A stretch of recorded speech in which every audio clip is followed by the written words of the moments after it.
Ladies and gentlemen, please direct your attention toward the inaugural platform. The Chairman of the Joint Chiefs of Staff, General Mark A. Milley.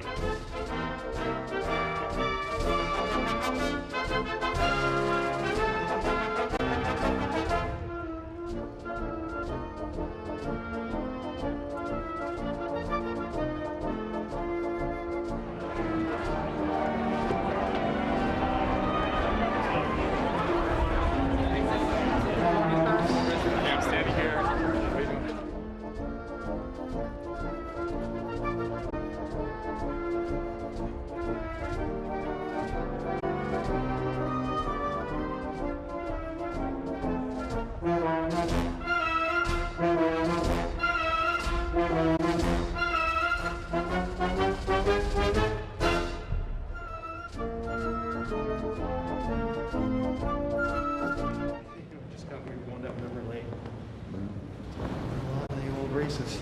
Yeah.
Gentlemen, leadership of the United States House of Representatives, Republican Whip the Honorable Stephen Scalise, and Majority Whip the Honorable James E. Clyburn.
Ladies and gentlemen, leadership of the United States Senate, President Pro Tempore Emeritus, the Honorable Patrick Leahy and Mrs. Marshall Leahy, Democratic Whip, the Honorable Dick Durbin and Mrs. Rima Doden, Majority Whip, the Honorable John Thune and Mrs. Kimberly Thune, Democratic Leader, the Honorable Charles Schumer and Mrs. Irish Wineshaw Schumer, and President Pro Tempore of the Senate, the Honorable Chuck Grassley and Mrs. Jennifer Hines. Oh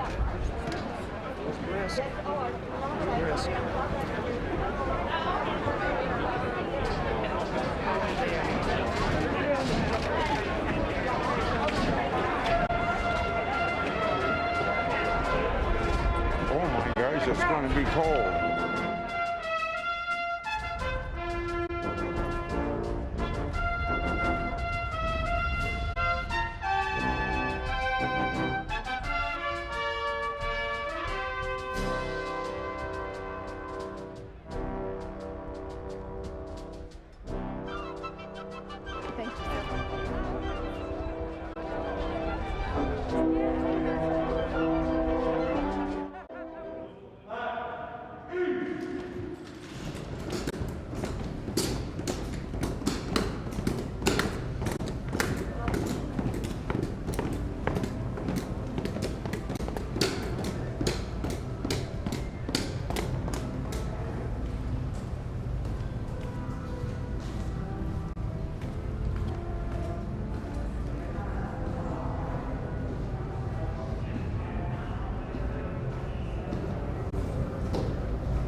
Ladies and gentlemen, former Vice President, the Honorable Dan Quayle.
gentlemen, the 42nd President of the United States, the Honorable William J. Clinton, and the Honorable Hillary Rodham Clinton.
Ladies and gentlemen, the 43rd President of the United States, the Honorable George W. Bush and Mrs. Laura Bush.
Ladies and gentlemen, the 44th President of the United States, the Honorable Barack H. Obama and Mrs. Michelle Obama.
gentlemen, the Chief Justice of the United States, the Honorable John G. Roberts, Jr., and the Associate Justices of the Supreme Court.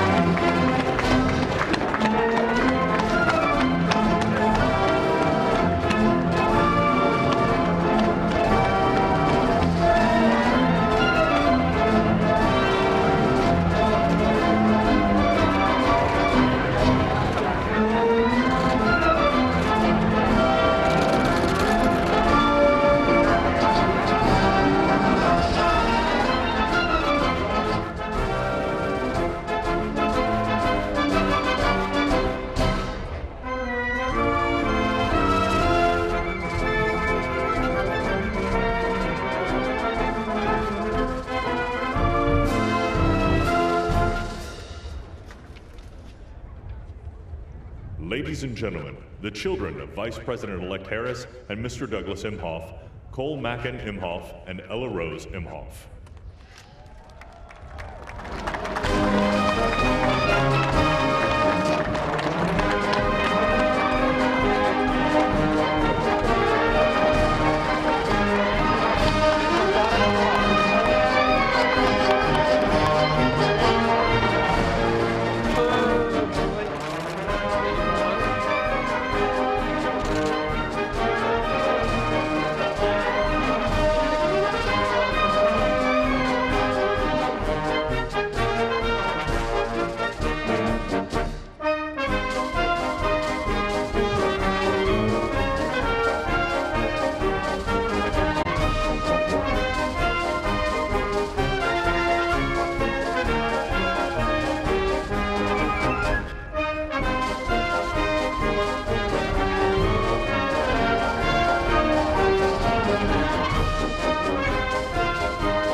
Ladies and gentlemen, the children of President-elect Biden, Robert Hunter Biden II and Ashley Blazer Biden, also the grandchildren of the President-elect. I know, totally got cut off.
Ladies and gentlemen, accompanying the Vice President, the Secretary of the Senate, the Honorable Julie E. Adams, and Chief Administrative Officer of the House of Representatives, Catherine Spindor.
Ladies and gentlemen, the Vice President of the United States, the Honorable Michael R. Pence and Mrs. Karen Pence.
Ladies and gentlemen, accompanying the Vice President-elect, the Chief of Inaugural Ceremonies, Maria Miller-Lohmeyer, the Acting Deputy House Sergeant-at-Arms, Kevin Grubbs, and the Acting Deputy Senate Sergeant-at-Arms, United States Capitol Police Officer Private First Class Eugene O. Goodman.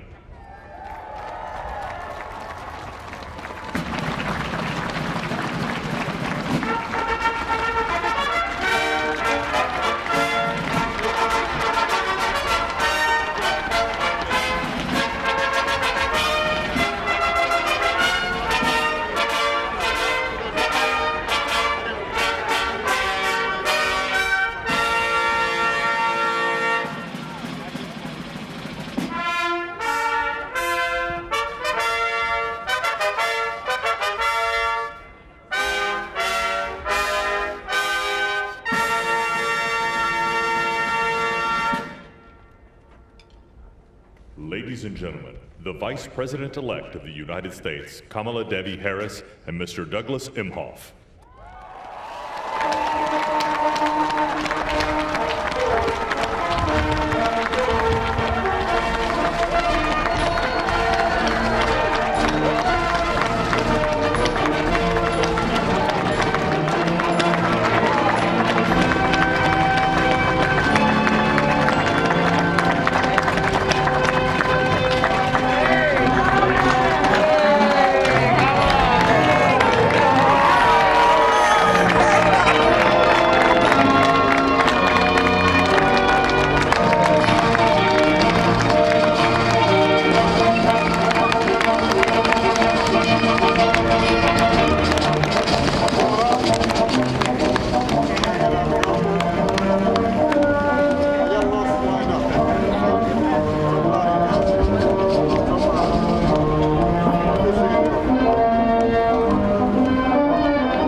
Joint Congressional Committee on Inaugural Ceremonies, Staff Representative Alexandria Gordican-DeChico, accompanying the House Republican Leader, the Honorable Kevin McCarthy. Staff Representative Bridget Brennan, accompanying House Majority Leader, the Honorable Steny Hoyer and Mrs. Yvette Lewis. Staff Representative Kate Knudsen, accompanying Speaker of the House of Representatives, the Honorable Nancy Pelosi and Mr. Paul Pelosi. Staff Representative Lindsey Kerr, accompanying the Honorable Amy Klobuchar and Mr. John Bessler. Staff Representative Stephanie Hager-Mucko, accompanying Senate Majority Leader, the Honorable Mitch McConnell and the Honorable Elaine L. Chao. And Staff Representative Rochelle Graves Schroeder, accompanying the Chairman of the Joint Congressional Committee on Inaugural Ceremonies, the Honorable Ron Blunt.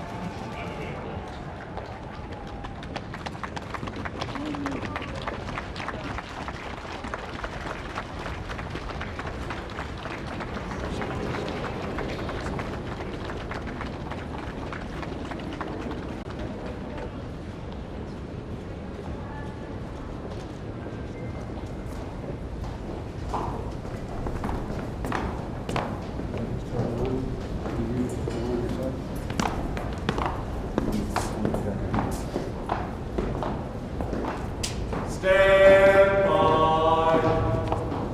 Ready. Face. Port. Arms. Forward. Ball.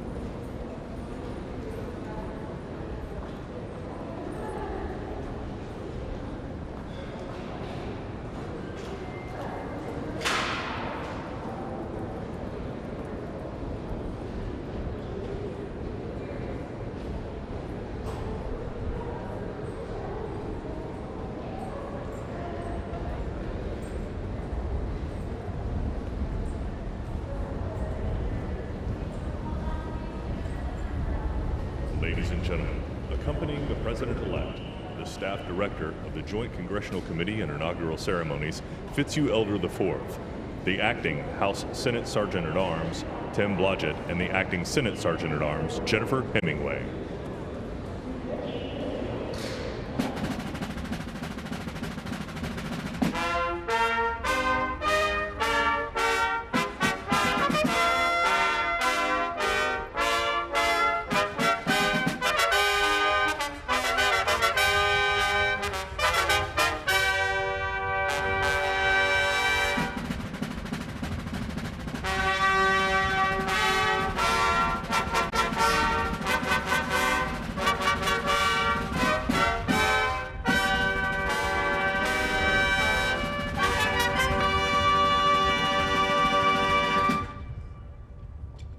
Ladies and gentlemen, the President-elect of the United States, Joseph Robinette Biden Jr., and Dr. Jill Biden.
Please welcome the Honorable Amy Klobuchar.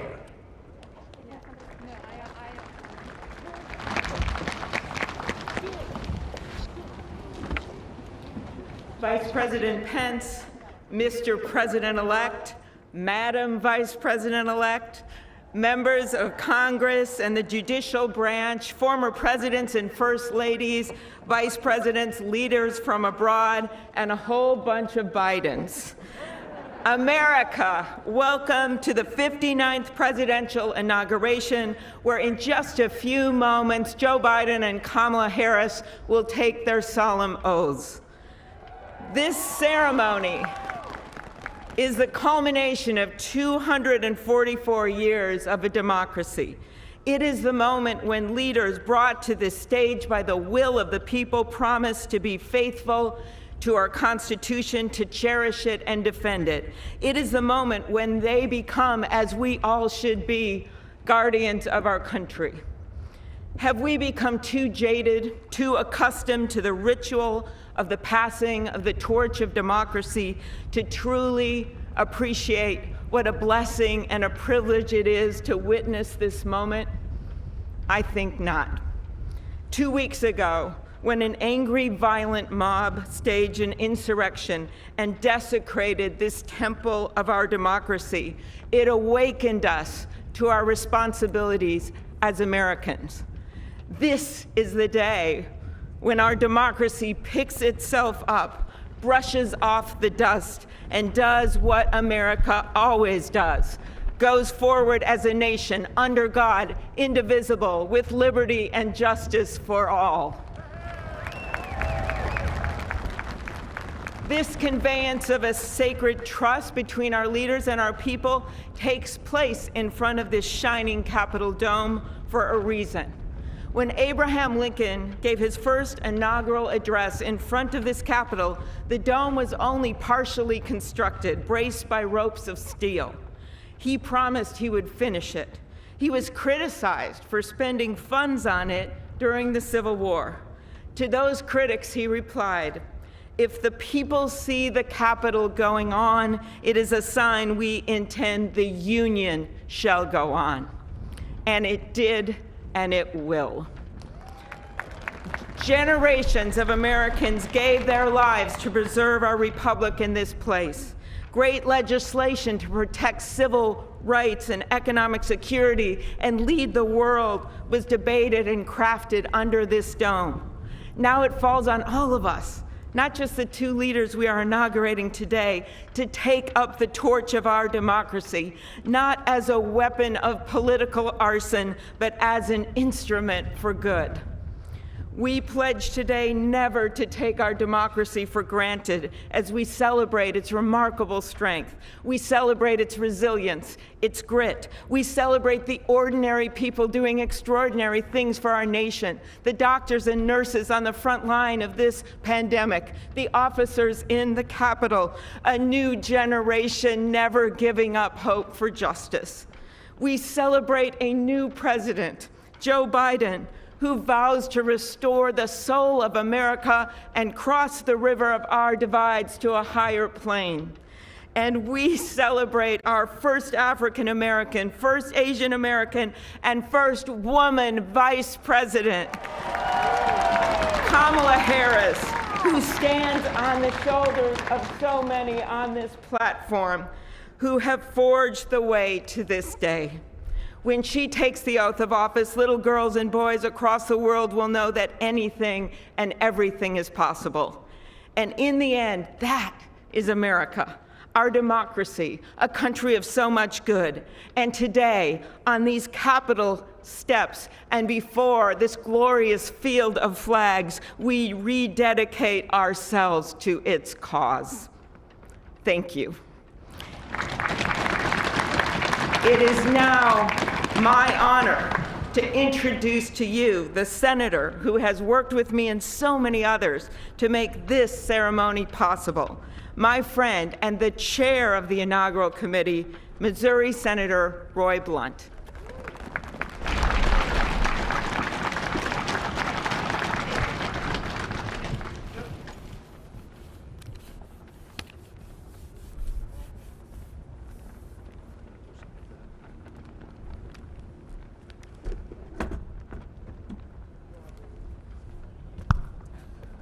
Well, I should have known when Senator Klobuchar got involved, at least there'd be a touch of snow up here this morning. Of all the things we'd considered, I don't think snow was on my agenda till I walked out the door a moment ago. But thank you, Senator Klobuchar, and thanks to the other members of the Joint Congressional Committee on the inauguration as we officially begin the 59th inaugural ceremony. I also want to thank the Joint Committee staff and our partners, particularly our security partners, for the way they've dealt with unprecedented circumstances. When I chaired the inauguration 4 years ago, I shared President Reagan's 1981 description of this event as commonplace and miraculous. Commonplace because we've done it every 4 years since 1789. Miraculous because we've done it every 4 years since 1789.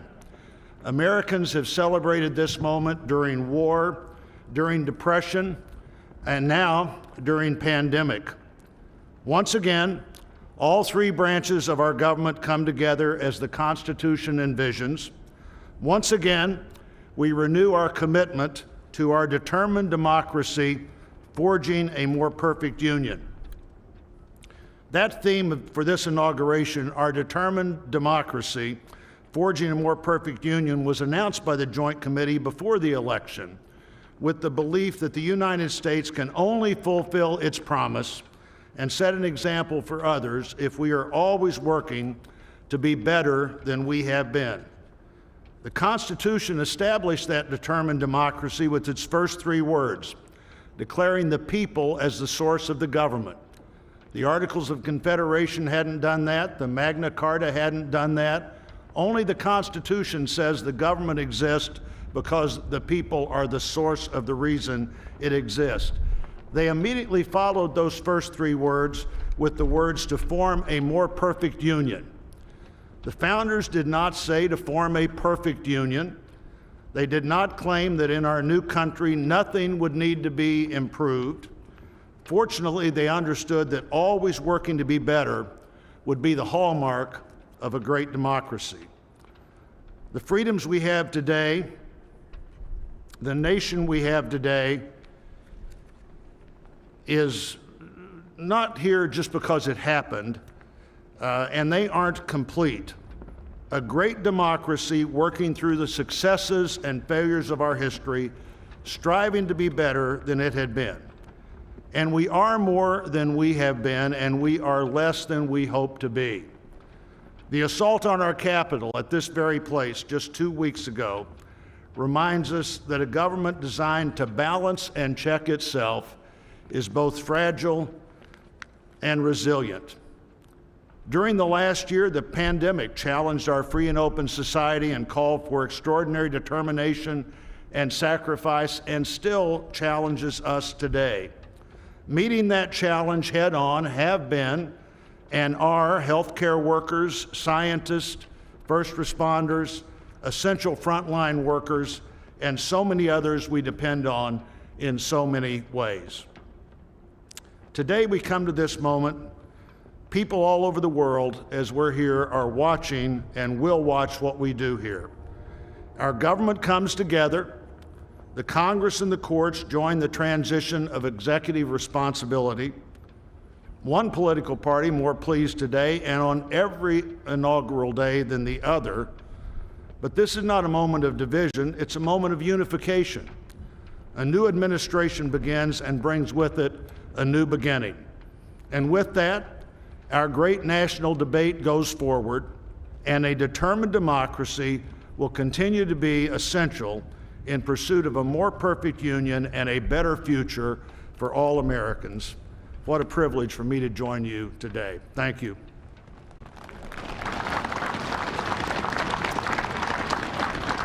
I'm pleased to call to the podium a longtime friend of the President-elect and his family, Father Leo O'Donovan, to lead us in an invocation. Please stand if you are able and remain standing for the national anthem and the pledge to our flag.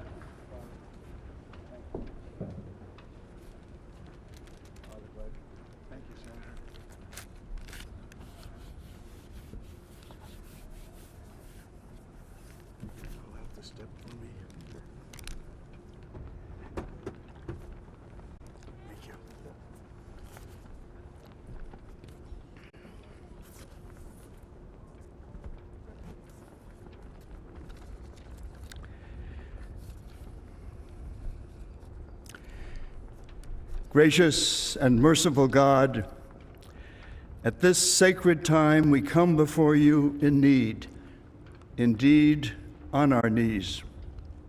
But we come still more with hope and with our eyes raised anew to the vision of a more perfect union in our land, a union of all our citizens to promote the general welfare and secure the blessings of liberty to ourselves and our posterity.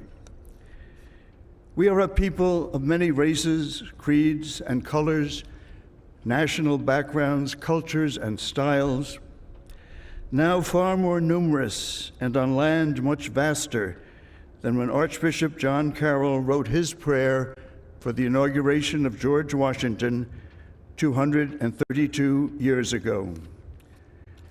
Archbishop Carroll prayed that you, O Creator of all, would assist with your Holy Spirit of counsel and fortitude the President of these United States, that his administration may be conducted in righteousness and be eminently useful to your people.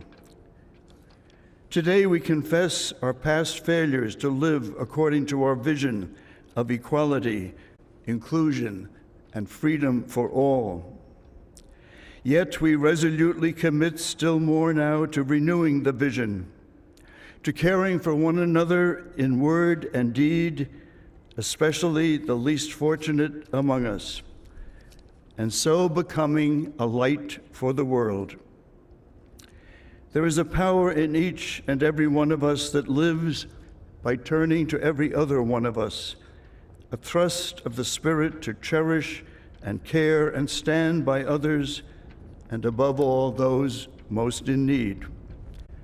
It is called love, and its path is to give ever more of itself. Today, it is called American patriotism, born not of power and privilege, but of care for the common good, with malice toward none and with charity for all. For our new president, we beg of you the wisdom Solomon sought when he knelt before you and prayed for an understanding heart, so that I can govern your people and know the difference between right and wrong. We trust in the counsel of the letter of James. If any of you lacks wisdom, you should ask God, who gives generously to all without finding fault, and it will be given to you. Pope Francis has reminded us how important it is to dream together. By ourselves, he wrote, we risk seeing mirages, things that are not there. Dreams, on the other hand, are built together. Be with us, holy mystery of love, as we dream together. Help us under our new president to reconcile the people of our land, restore our dream and invest it with peace and justice and the joy that is the overflow of love. To the glory of your name, forever, amen.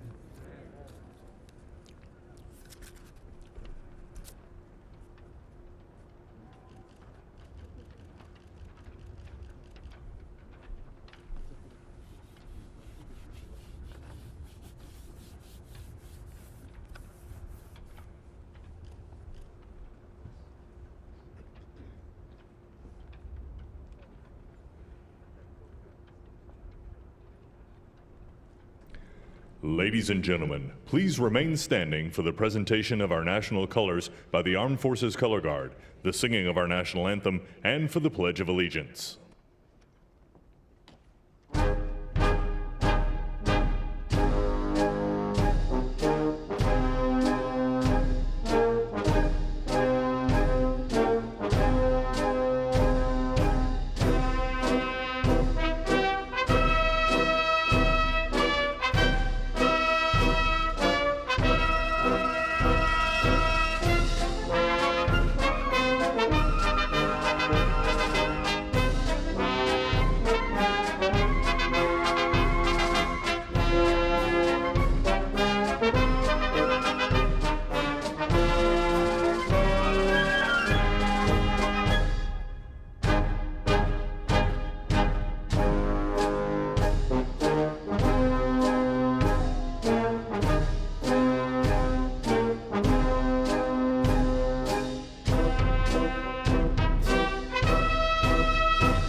Ladies and gentlemen, here for the singing of our national anthem, accompanied by the President's own United States Marine Band, please welcome Lady Gaga.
Ladies and gentlemen, please welcome from the City of South Fulton, Georgia Fire and Rescue Department, President of the International Association of Firefighters, Local 3920, Fire Captain Andrea M. Hall for the reciting of the Pledge of Allegiance.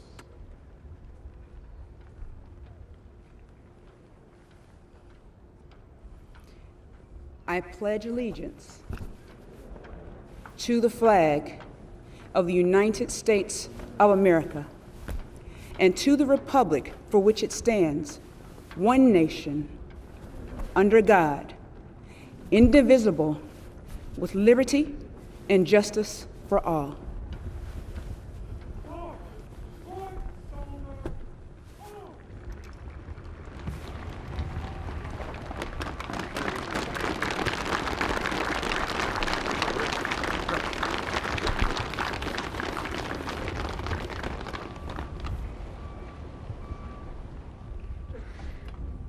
What you are all about to be part of, America, is a historic moment of firsts. To administer the oath to our first African American, our first Asian American, and our first woman vice president, Kamala Harris, it is my great privilege to welcome to the inaugural stage the first Latina to ever serve on the Supreme Court of the United States of America, Justice Sonia Sotomayor. Ladies and gentlemen, please remain standing for the oath of office, followed by musical honors.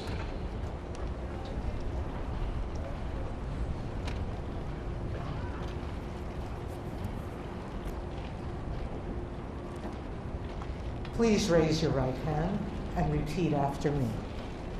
I, Kamala Davy Harris, do solemnly swear I, Kamala Davy Harris, do solemnly swear that I will support and defend the Constitution of the United States that I will support and defend the Constitution of the United States against all enemies, foreign and domestic, against all enemies, foreign and domestic, that I will bear true faith and allegiance to the same, that I will bear true faith and allegiance to the same, that I take this obligation freely that I take this obligation freely without any mental reservation or purpose of evasion, without any mental reservation or purpose of evasion, that I will well and faithfully discharge that I will well and faithfully discharge the duties of the office on which I am about to enter. the duties of the office upon which I am about to enter. So help me God. So help me God.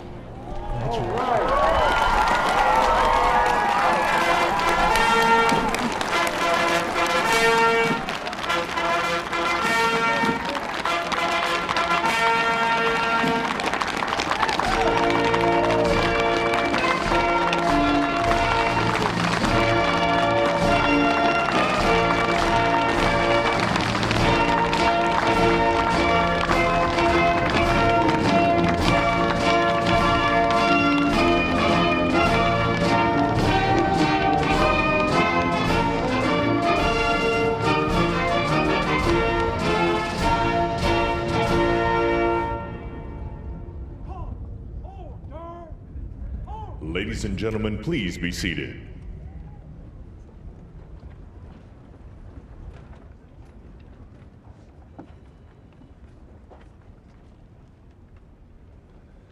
Please welcome Jennifer Lopez to perform This Land Is Your Land and America the Beautiful, accompanied by members of the President's Own United States Marine Band.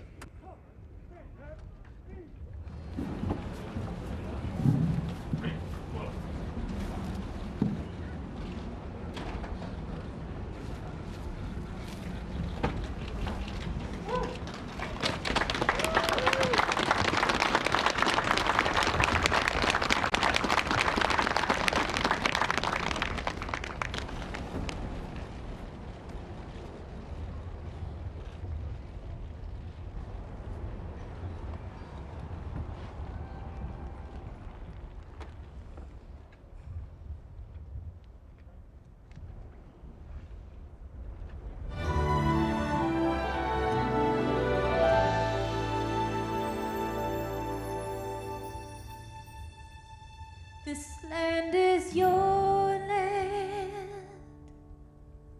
This land is my land. From California to the New York Islands, from the Redwood Forest to the Gulf Stream waters. This land was made for you and me.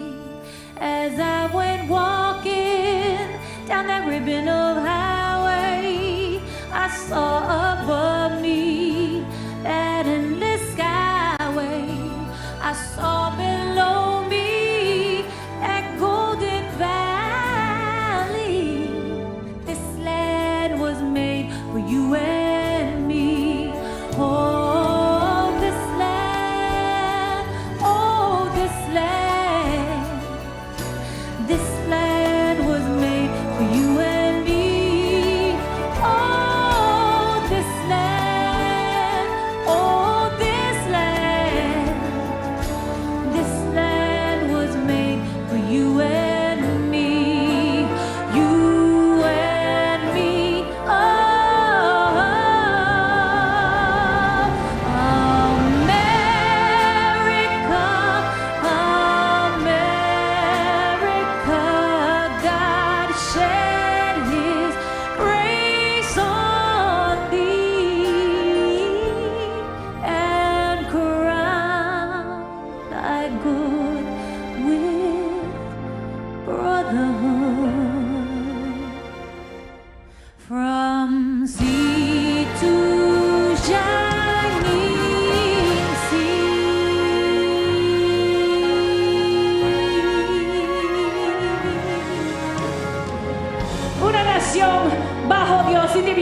con libertad y justicia para todos.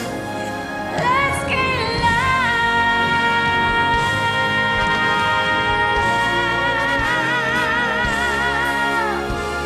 'Cause this land was made for you and me.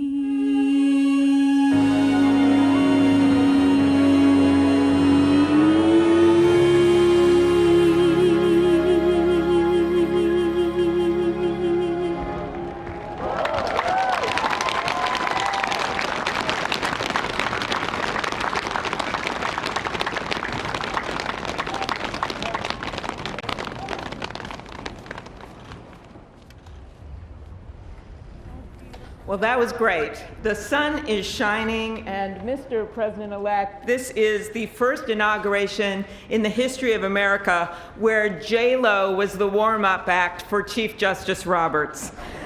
With that, it is now my distinct honor to introduce the Chief Justice of the Supreme Court of the United States, John Roberts, to administer the presidential oath to the next President of the United States, Joseph R. Biden.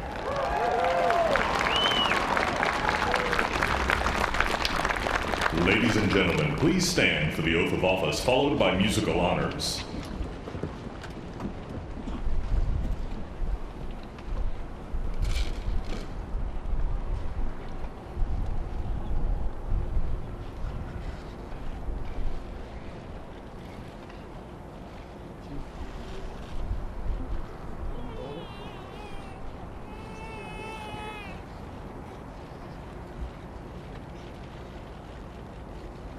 Please raise your right hand and repeat after me. I, Joseph Robinette Biden Jr., do solemnly swear. I, Joseph Robinette Biden Jr., do solemnly swear. That I will faithfully execute. That I will faithfully execute. The office of President of the United States. Office of President of the United States. And will, to the best of my ability. Will, to the best of my ability. Preserve, protect, and defend. Preserve, protect, and defend. The Constitution of the United States. The Constitution of the United States. So help you God. So help me God. Congratulations, Mr. President.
Ladies and gentlemen, please be seated.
My fellow Americans, a moment we have all been waiting for. It is now my great privilege and high honor to be the first person to officially introduce the 46th President of the United States, Joseph R. Biden, Jr.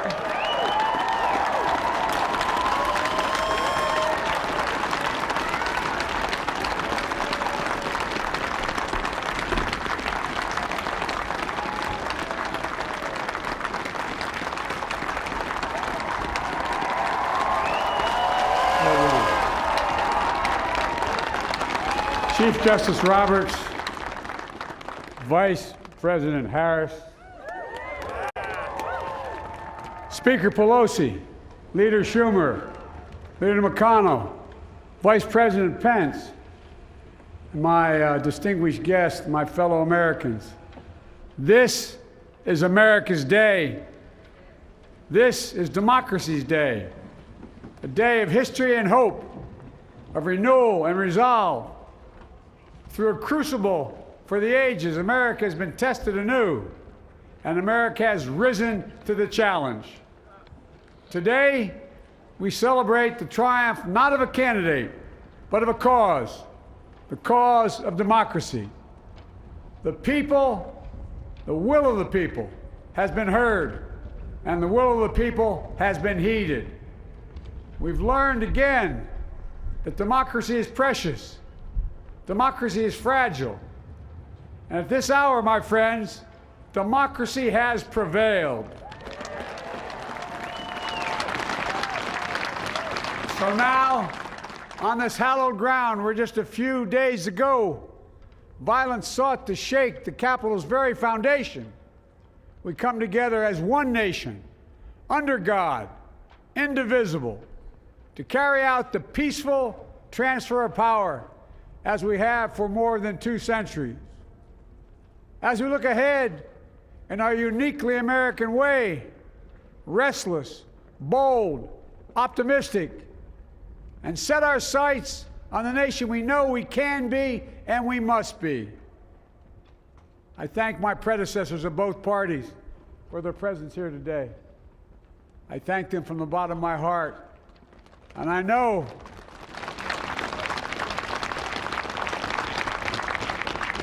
the resilience of our Constitution and the strength of our nation, as does President Carter, who I spoke with last night, who cannot be with us today, but whom we salute for his lifetime in service.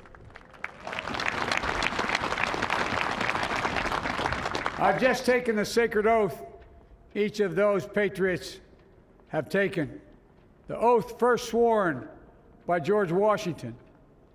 But the American story depends not on any one of us, not on some of us, but on all of us, on we, the people, who seek a more perfect union. This is a great nation. We are good people. And over the centuries, through storm and strife, in peace and in war, we've come so far. But we still have far to go. We'll press forward with speed and urgency, for we have much to do in this winter of peril and significant possibilities. Much to repair, much to restore, much to heal, much to build, and much to gain. Few people in our nation's history have been more challenged or found a time more challenging or difficult than the time we're in now. Once-in-a-century virus that silently stalks the country. It's taken as many lives in 1 year as America lost in all of World War II. Millions of jobs have been lost. Hundreds of thousands of businesses closed. A cry for racial justice, some 400 years in the making, moves us. The dream of justice for all will be deferred no longer. A cry for survival comes from the planet itself, a cry that can't be any more desperate or any more clear. And now, a rise of political extremism, white supremacy, domestic terrorism that we must confront and we will defeat. To overcome these challenges, to restore the soul and secure the future of America, requires so much more than words. It requires the most elusive of all things in a democracy: unity. Unity. In another January, on New Year's Day in 1863, Abraham Lincoln signed the Emancipation Proclamation. When he put pen to paper, the president said, and I quote, "If my name ever goes down into history, it'll be for this act, and my whole soul is in it." My whole soul is in it. Today, on this January day, my whole soul is in this, bringing America together, uniting our people, uniting our nation. And I ask every American to join me in this cause.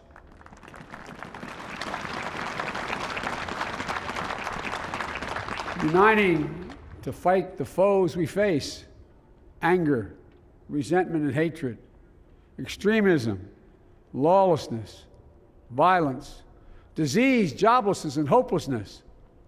With unity, we can do great things, important things. We can right wrongs. We can put people to work in good jobs. We can teach our children in safe schools. We can overcome the deadly virus. We can reward work and rebuild the middle class and make health care secure for all. We can deliver racial justice, and we can make America once again the leading force for good in the world. I know speaking of unity can sound to some like a foolish fantasy these days. I know the forces that divide us are deep and they are real. But I also know they are not new. Our history has been a constant struggle between the American ideal that we're all are created equal and the harsh, ugly reality that racism, nativism, fear, demonization have long torn us apart. The battle is perennial, and victory is never assured. Through Civil War, the Great Depression, World War, 9/11, through struggle, sacrifice, and setbacks, our better angels have always prevailed. In each of these moments, enough of us have come together to carry all of us forward. And we can do that now. History, faith, and reason show the way of unity. We can see each other not as adversaries, but as neighbors. We can treat each other with dignity and respect.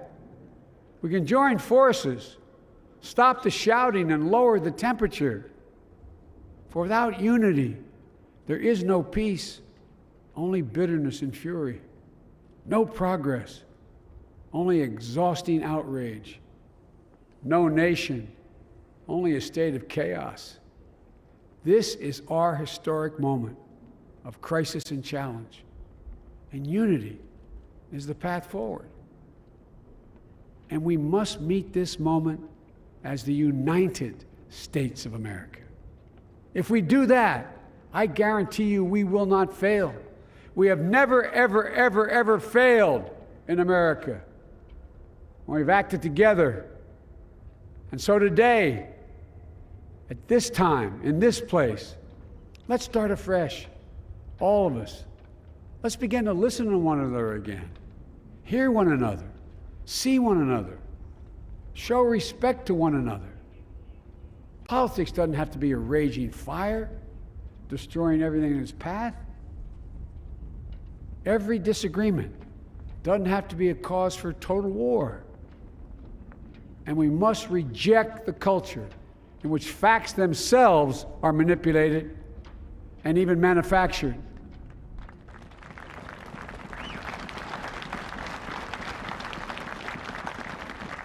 My fellow Americans, we have to be different than this.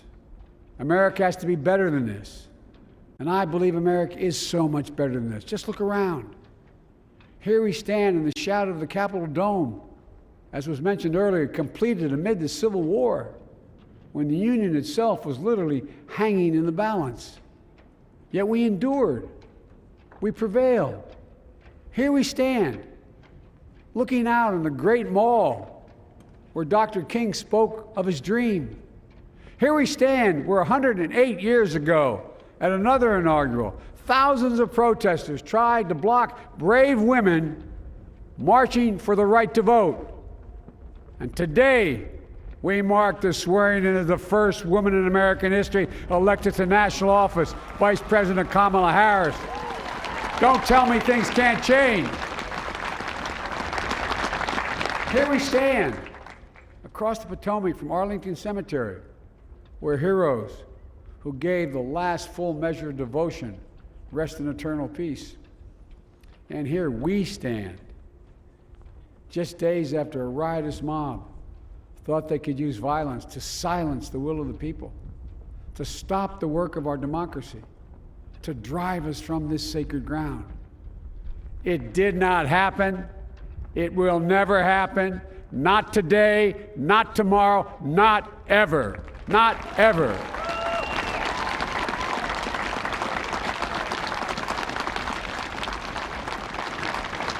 To all those who supported our campaign, I'm humbled by the faith you've placed in us. To all those who did not support us, let me say this. Hear me out as we move forward. Take a measure of me and my heart. And if you still disagree, so be it. That's democracy. That's America.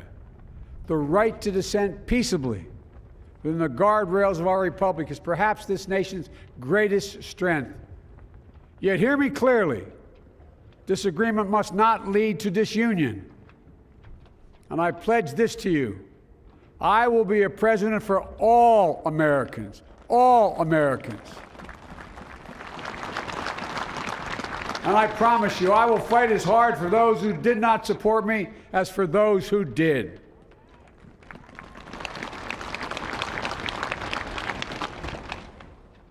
Many centuries ago, St. Augustine, a saint of my church, wrote that a people was a multitude defined by the common objects of their love. Defined by the common objects of their love. What are the common objects we as Americans love that define us as Americans? I think we know. Opportunity, security, liberty, dignity, respect, honor, and yes, the truth. Recent weeks and months have taught us a painful lesson. There is truth and there are lies. Lies told for power and for profit. And each of us has a duty and a responsibility as citizens, as Americans, and especially as leaders. Leaders who have pledged to honor our Constitution and protect our nation, to defend the truth and defeat the lies. Look, I understand that many of my fellow Americans view the future with fear and trepidation. I understand they worry about their jobs. I understand, like my dad, they lay at bed at night, staring at the ceiling, wondering, can I keep my health care? Can I pay my mortgage? Thinking about their families, about what comes next. I promise you, I get it. But the answer is not to turn inward, to retreat into competing factions, distrusting those who don't look like you, or worship the way you do, or don't get their news from the same sources you do. We must end this uncivil war that pits red against blue, rural versus urban, conservative versus liberal. We can do this if we open our souls instead of hardening our hearts, if we show a little tolerance and humility, and if we're willing to stand in the other person's shoes, as my mom would say, just for a moment, stand in their shoes. Because here's the thing about life. There's no accounting for what fate will deal you. Some days when you need a hand. There are other days when we're called to lend a hand. That's how it has to be. That's what we do for one another.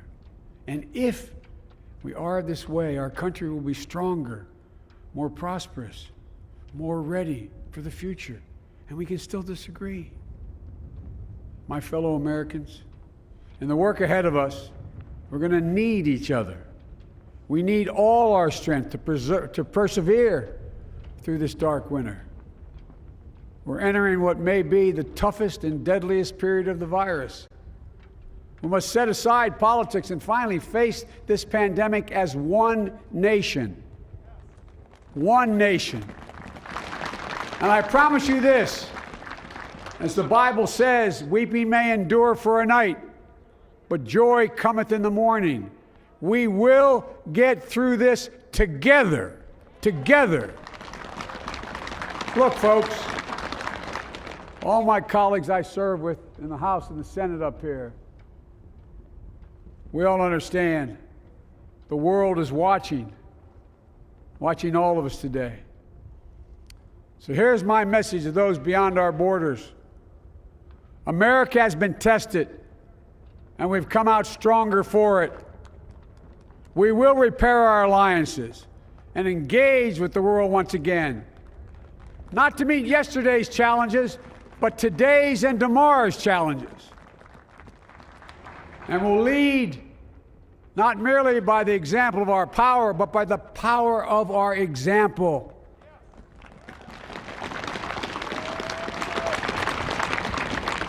We'll be a strong and trusted partner for peace, progress, and security.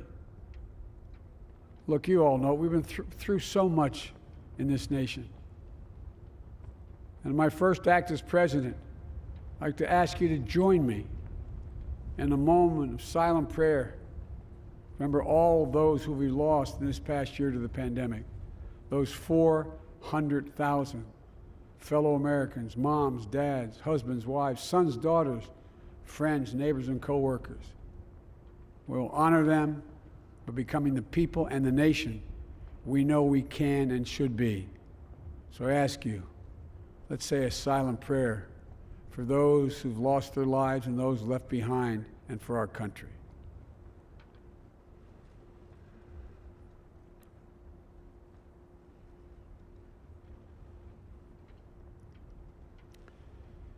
Amen. Folks, this is a time of testing. We face an attack on our democracy and on truth, a raging virus, growing inequity, the sting of systemic racism, a climate in crisis, America's role in the world. Any one of these would be enough to challenge us in profound ways.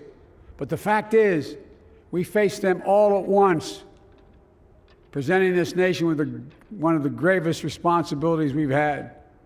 Now we're going to be tested. Are we going to step up, all of us? It's time for boldness, for there's so much to do. And this is certain. I promise you, we will be judged, you and I, by how we resolve these cascading crises of our era.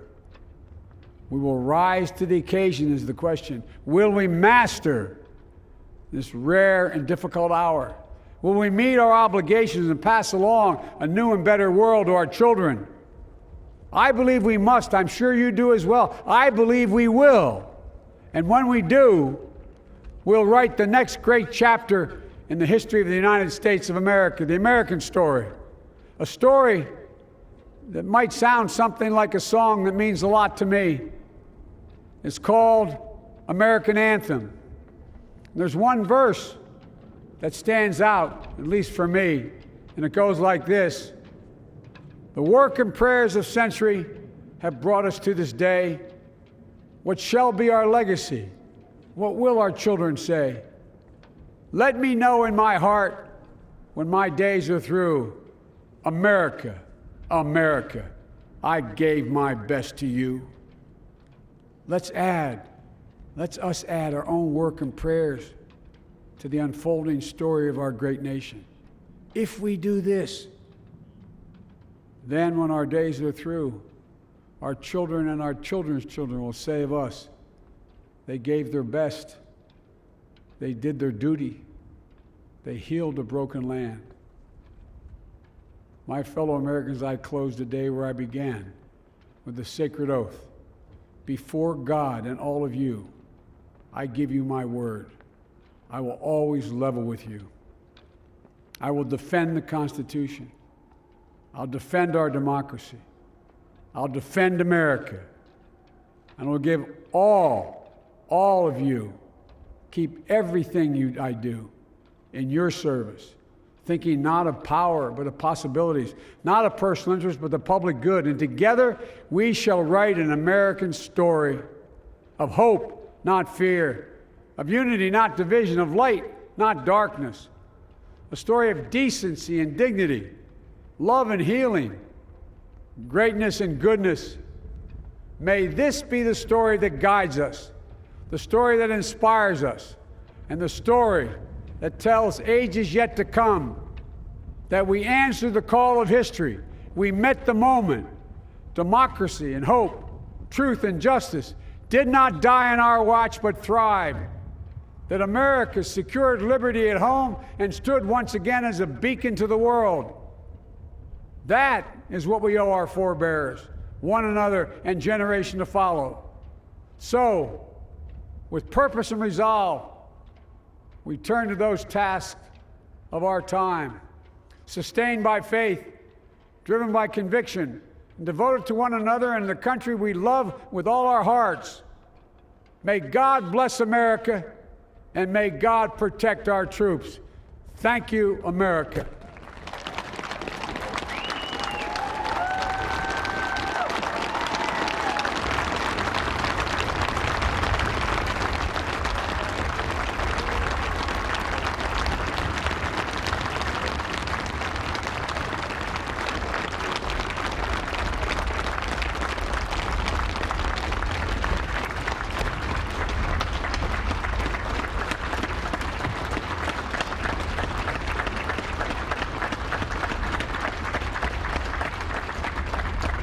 Ladies and gentlemen, please be seated.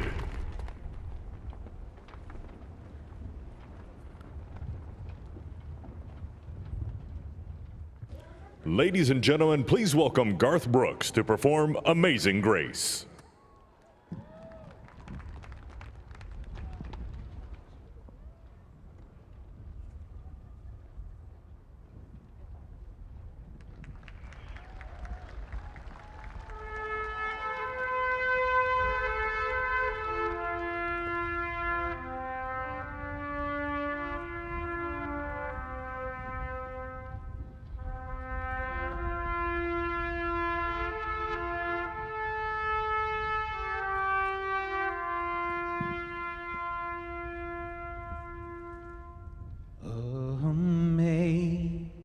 Amazing grace, how sweet the sound that saved a wretch like me.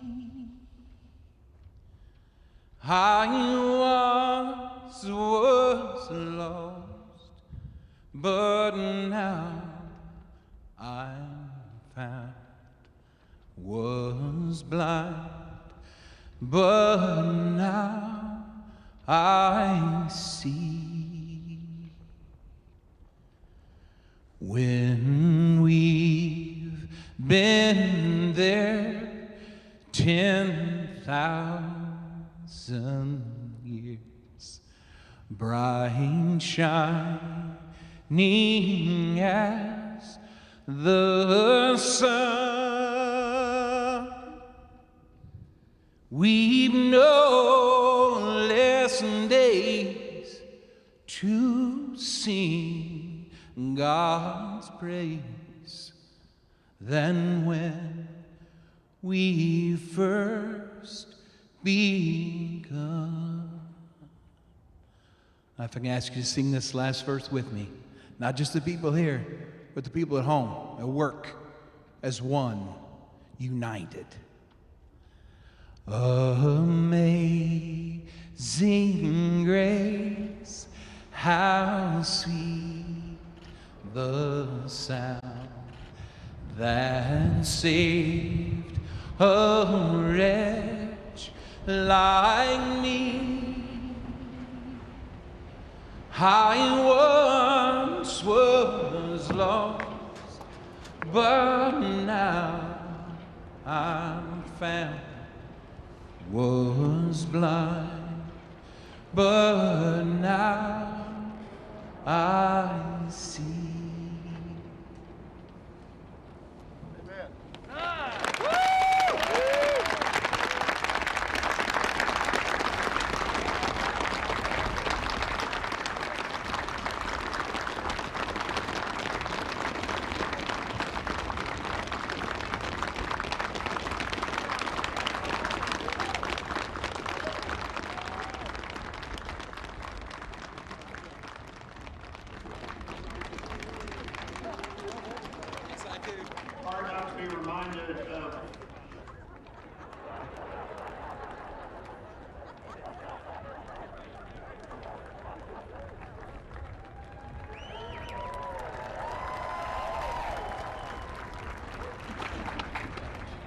Hard not to be reminded of President Obama's singing that same song at the Mother Emanuel Church.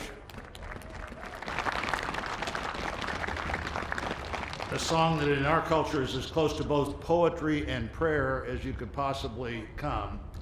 And we're going to finish with those two things. Let me introduce Amanda Gorman, our nation's first ever National Poet Laureate.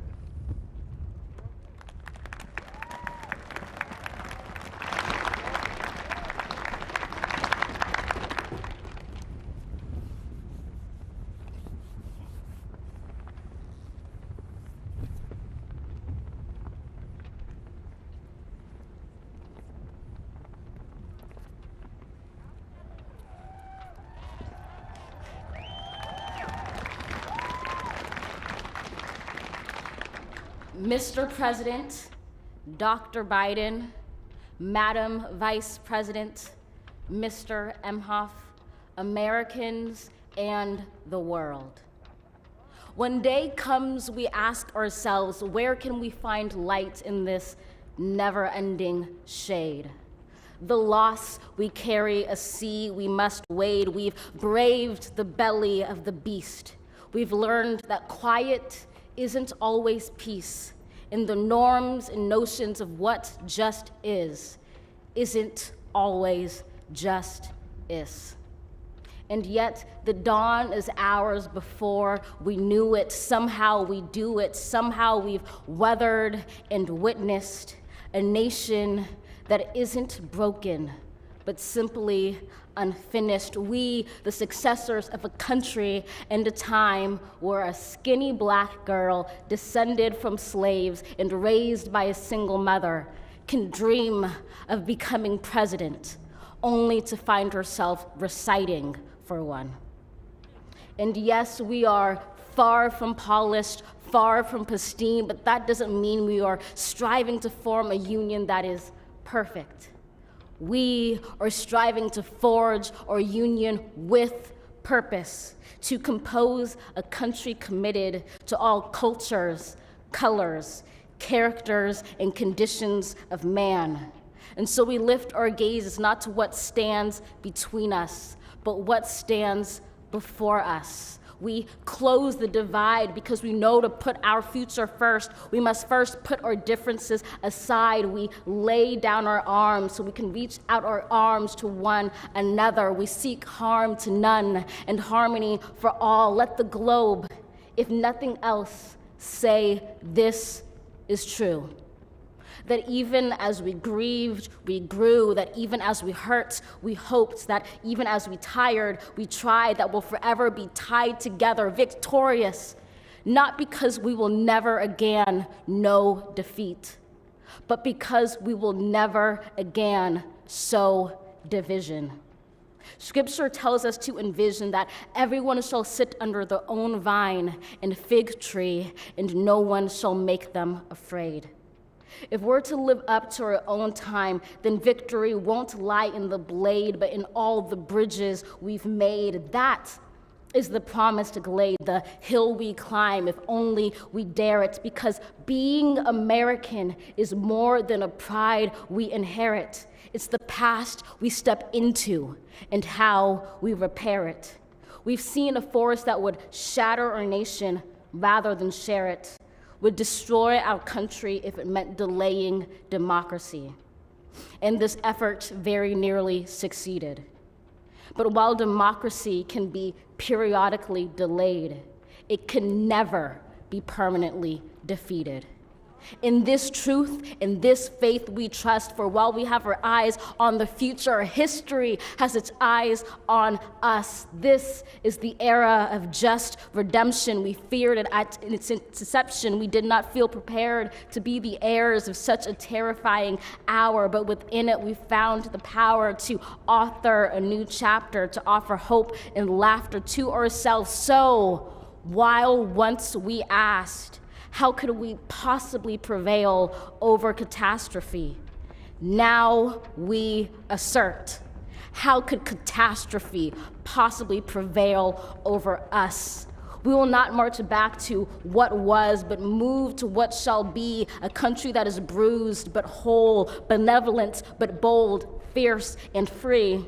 We will not be turned around or interrupted by intimidation, because we know our inaction and inertia will be the inheritance of the next generation. Our blunders become their burdens. But one thing is certain: if we merge mercy with might and might with right, then love becomes our legacy and change our children's birthright.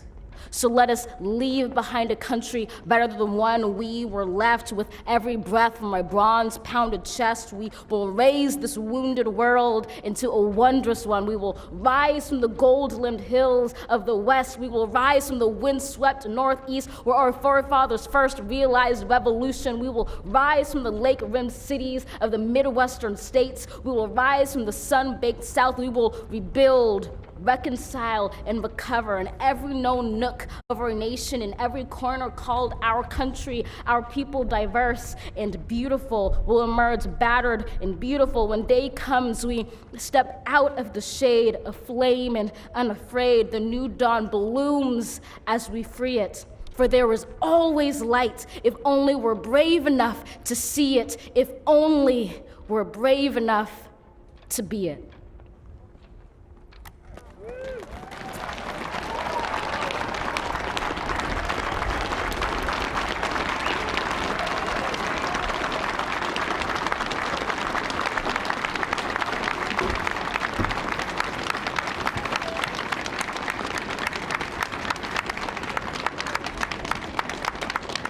Thank you, Amanda Gorman.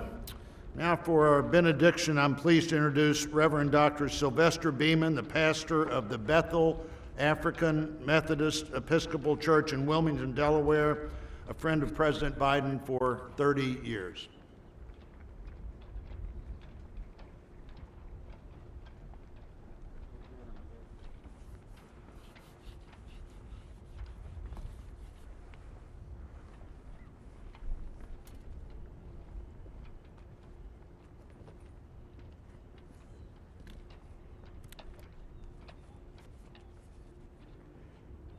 As a nation and people of faith gathered in this historical moment, let us unite in prayer. God, we gather under the beauty of your holiness and the holiness of your beauty. We seek your face, your smile, your warm embrace. We petition you once more in this celebration. We pray for divine favor upon our President, Joseph R. Biden, and our First Lady, Dr. Jill Biden, and their family. We further ask that you would extend the same favor upon our Vice President, Kamala D. Harris, and our second gentleman, Doug Emhoff, and their family. More than ever, they and our nation need you. We need you, for in you we discover our common humanity. In our common humanity, we will seek out the wounded and bind their wounds. We will seek healing for those who are sick and diseased. We will mourn our dead. We will befriend the lonely, the least, and the left out.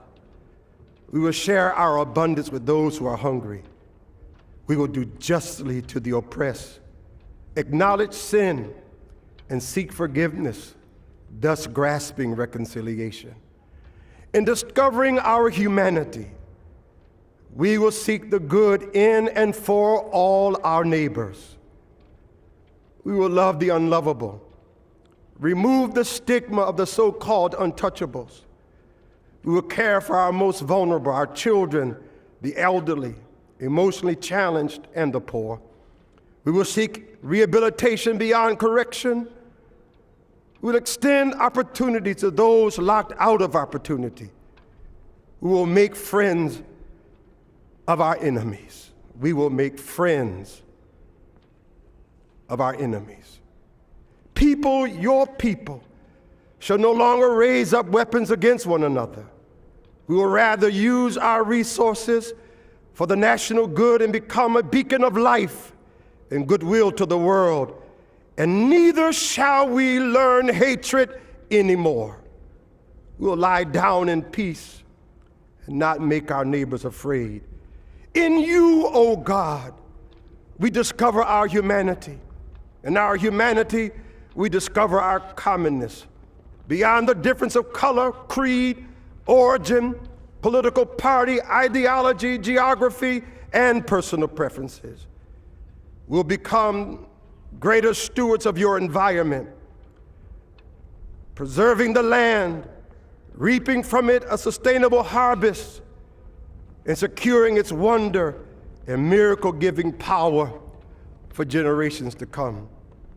This is our benediction, that from these hallowed grounds, where slaves labored to build this shrine and citadel to liberty and democracy, let us all acknowledge, from the indigenous Native American to those who recently received their citizenship, from the African American to those whose foreparents came from Europe and every corner of the globe, from the wealthy to those struggling to make it, from every human being, regardless of their choices, that this is our country. As such, teach us, O God. As such, teach us, O God, to live in it, love in it, be healed in it, and reconcile to one another in it, lest we miss kingdom's goal. To your glory, majesty, dominion, and power forever. Hallelujah. Glory, hallelujah. In the strong name of our collective faith. Amen. Please remain standing as the Armed Forces Color Guard retires our national colors.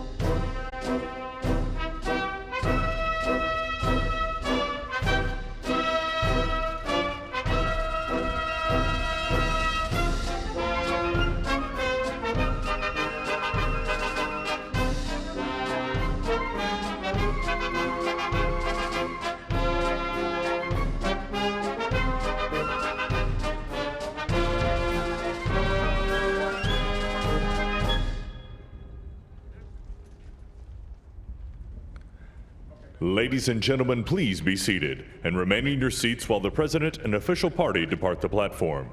For safety reasons, your ushers will release your section in an organized manner, following the playing of our national march, The Stars and Stripes Forever.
Thank you all. Thank you. Made a lot of work for you. Thank you all. Thank you.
Thank you. Thank you.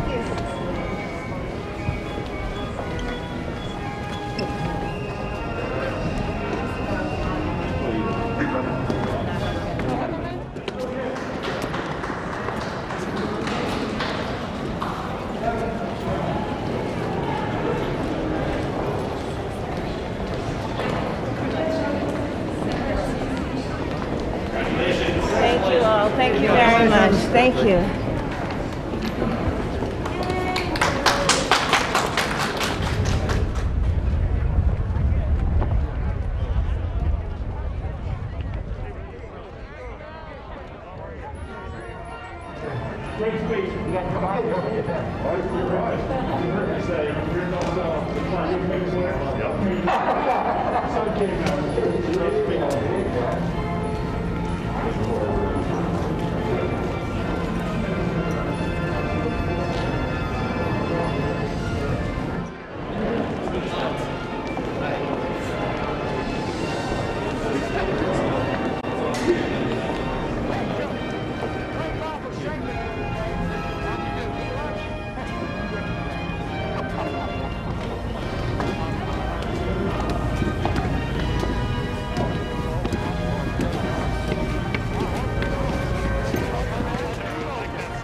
How you been, my brother? You know what?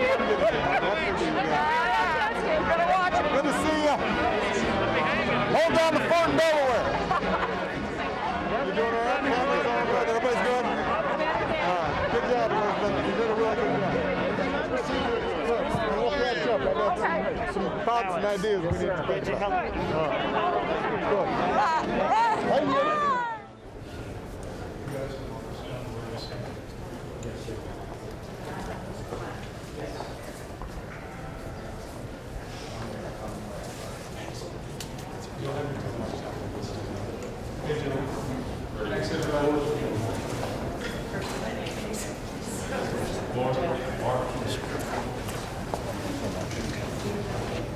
Wash your back, wash your back.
By the way, At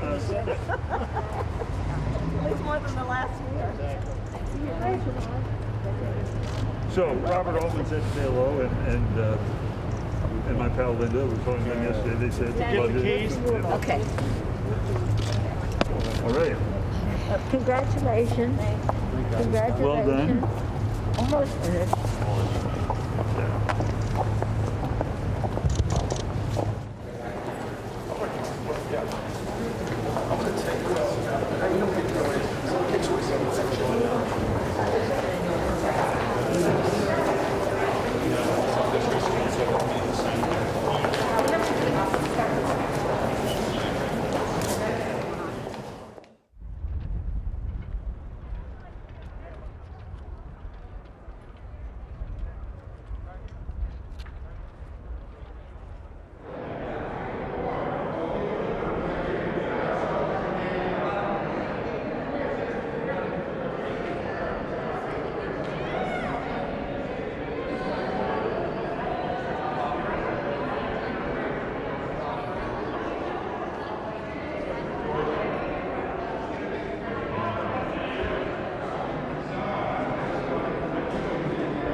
Mr. President. Are you still on foreign relations? Very much so. Are you still going to work on Africa?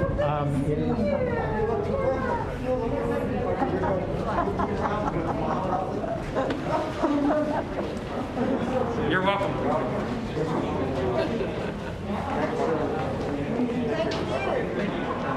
To work with me. How you doing? Hanging in there? Yeah. Proud of you, man. Doing good. Going. In the administration, I'm still working, so. Still working out hard.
Head to the cemetery after the service. So remember the film.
Tell him to give me up the net next time.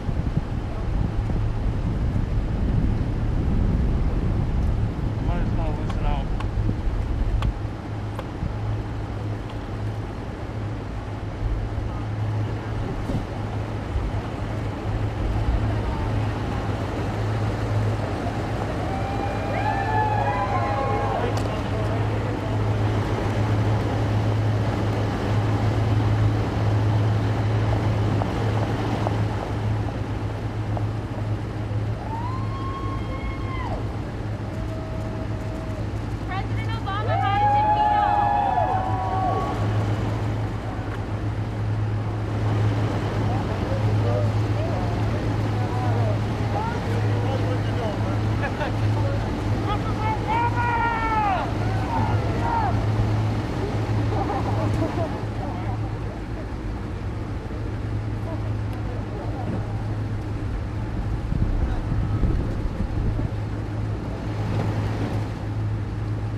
Dougie!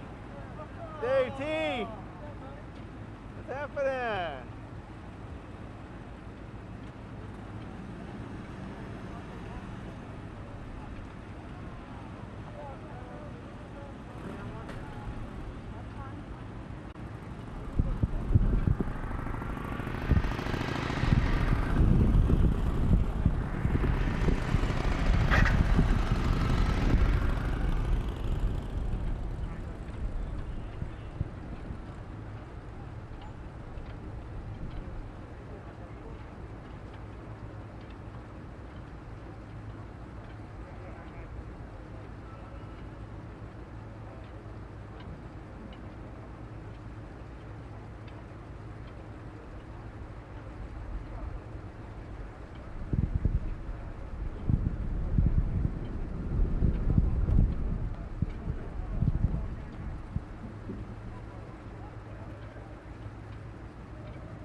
No, we haven't. They haven't. I think it's supposed to be 1:30 to 2, but they were late. Pence was late leaving.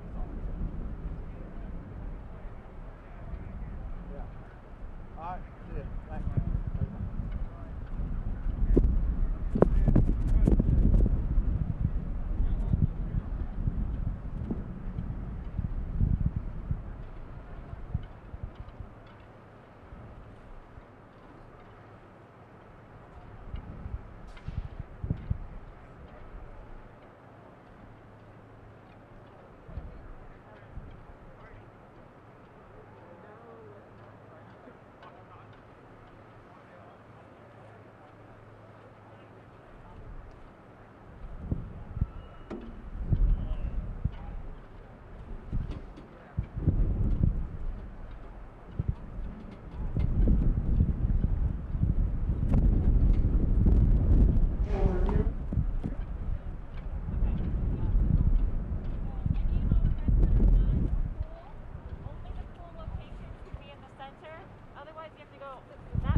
Oh, look, two people down there, maybe.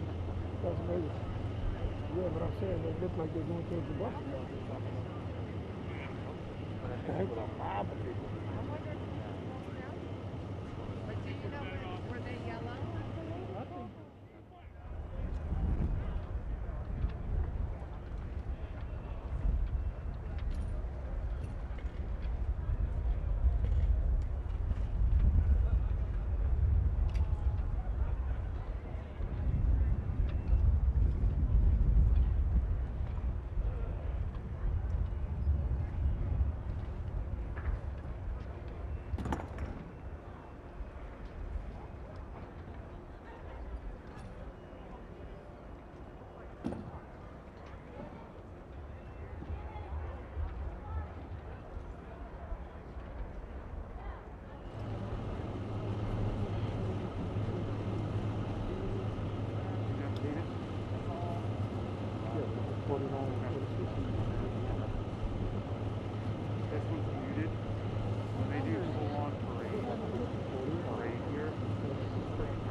So we can see President Biden here preparing to sign in the president's room.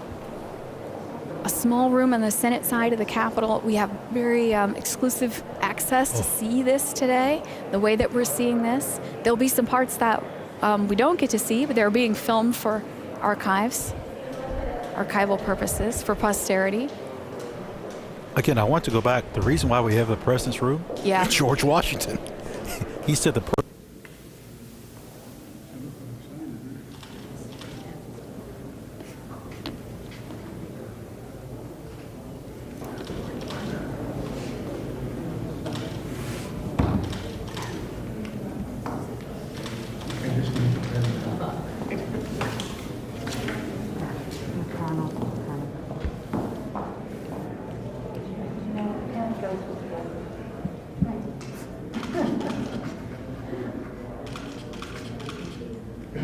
Okay. Thank you. Thank you. Thanks, guys. Thank you.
Thank you, sir.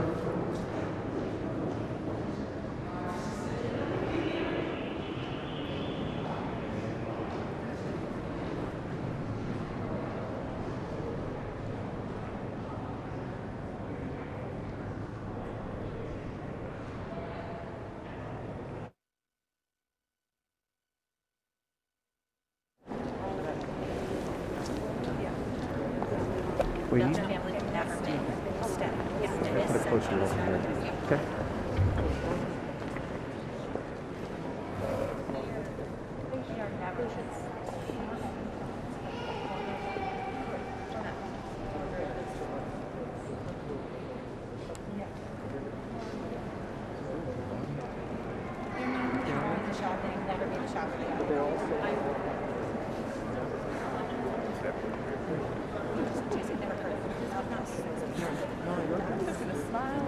Exactly right.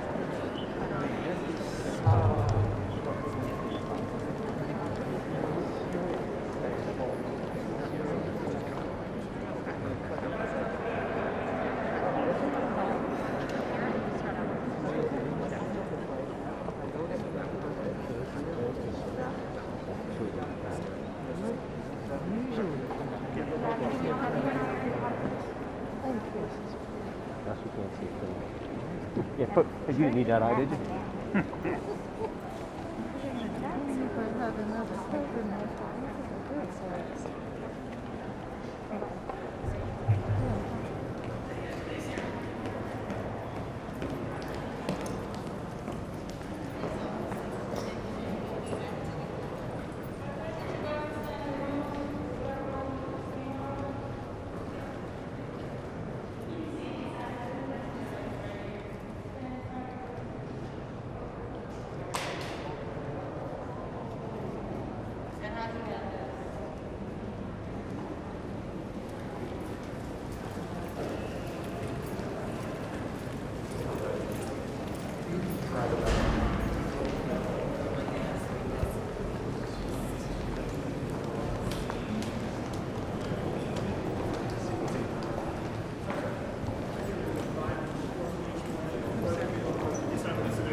They already have it? That's good? Yeah. Did you see it? Yeah, I walked in with my office.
We don't need a pause. We're going to go straight and let's go back.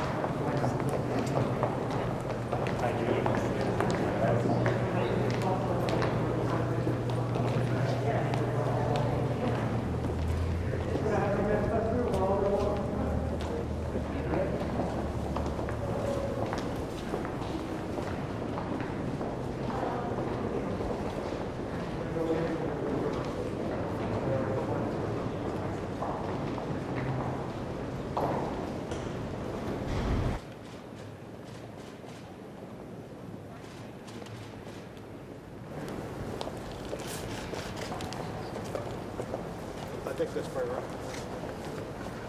Well, President Biden and the First Lady and the Vice President and the Second Gentleman, normally at this time we have a lunch, and probably no person alive has attended more of those lunches than President Biden has.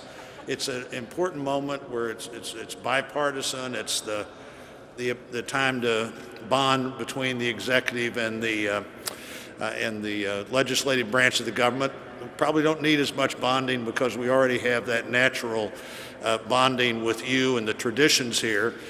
By those traditions, usually there's a painting at the front of that event that the chairman picks. This time, not knowing we were going to have an event until what we were going to do about an event until late, I asked Dr. Biden to help picked the painting, and this is the one that she recommended. The painting is landscape with rainbow. Rainbow, always a good sign. It's loaned to us for today from the Smithsonian American Art Museum.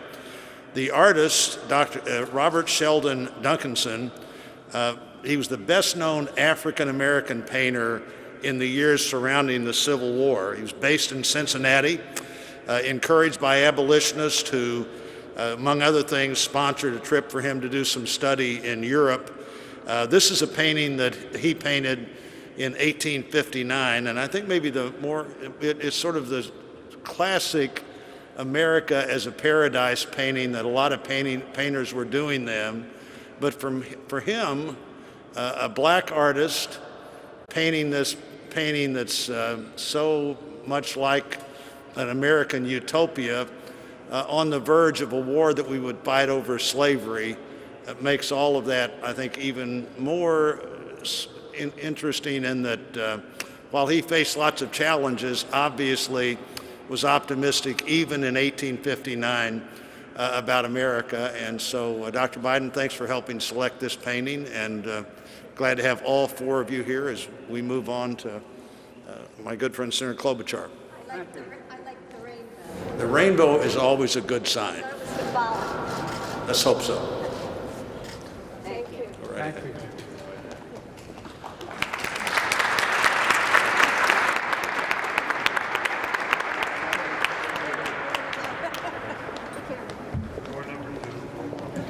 Door number 2. There we are. Good. Mr. President, First Lady, Madam Vice President, and our very first second gentleman, on behalf of the American people, it is our honor to present these custom-made crystal vases commemorating your historic inauguration. Lennox, which you know is a great company, American company, has handcrafted these gifts for the past 9 presidential inaugurations. It is a good thing I don't have to hand them to you personally. They each weigh, with the base, 32 pounds, but combined 64. But Jill, I know, is very strong and could take them both. Exactly. But the Lennox company is actually based in Bristol, Pennsylvania, which you know, Mr. President, is a mere 132 miles from Scranton, since we know today all roads lead to Scranton. The team at Lennox has worked for months to capture the spirit of this inauguration and your incoming administration. Mr. President, your vase features the White House, and Vice President Harris's features the U.S. Capitol. The gifts represent the hope and the faith the American people have placed in you to move our country forward. Thank you. Thank you. Thank you.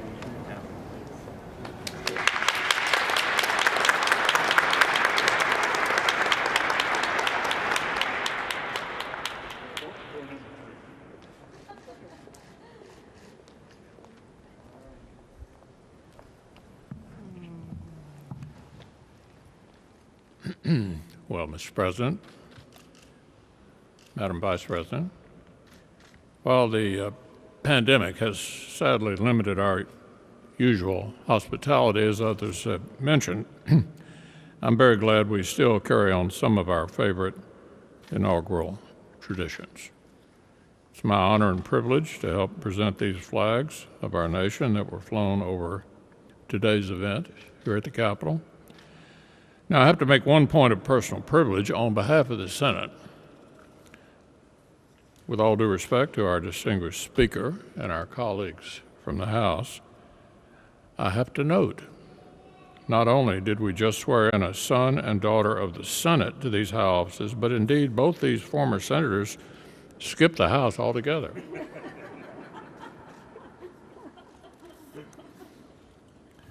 The Star-Spangled Banner is our greatest symbol of our endurance of the American idea.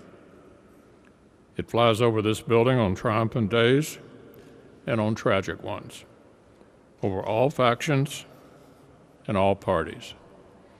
And today this flag flew over our former colleague's inauguration as the very first female Vice President of the United States. So to our very distinguished former colleague, Madam Vice President, please accept this flag with the highest compliments and congratulations of the United States Senate.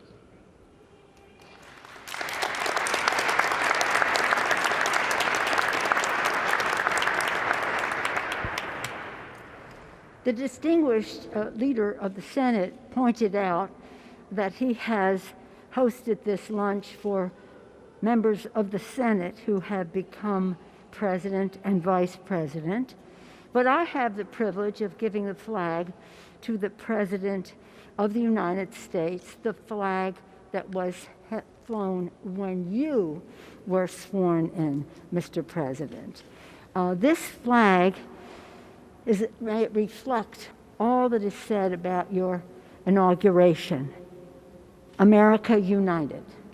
May it be a symbol of the hope, the healing, and the just all of the enthusiasm that you have for our country. And as we heard the beautiful national anthem, when we're at the stadium and they say, is our flag still there? Then you say, play ball, right there, play ball. So we're going to get ready to play ball. We're ready to go with the inspiration of our flag flying. But again, on behalf of the House of Representatives, it is my privilege to extend to you the flag that was flown the early moment that you were sworn in as President of the United States. Thank you, Mr. President. Thank you, Dr. Biden. Thank you. If we had the lunch, we would have had California wine. Is that not right? Madam Vice President, Mr. Emhoff, congratulations. With liberty and justice for all. Thank you.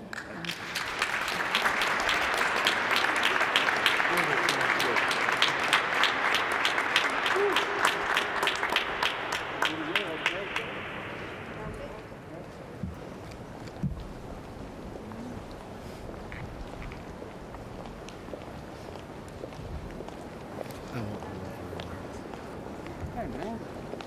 Long time no see. Congratulations, Mr. President. Thank you.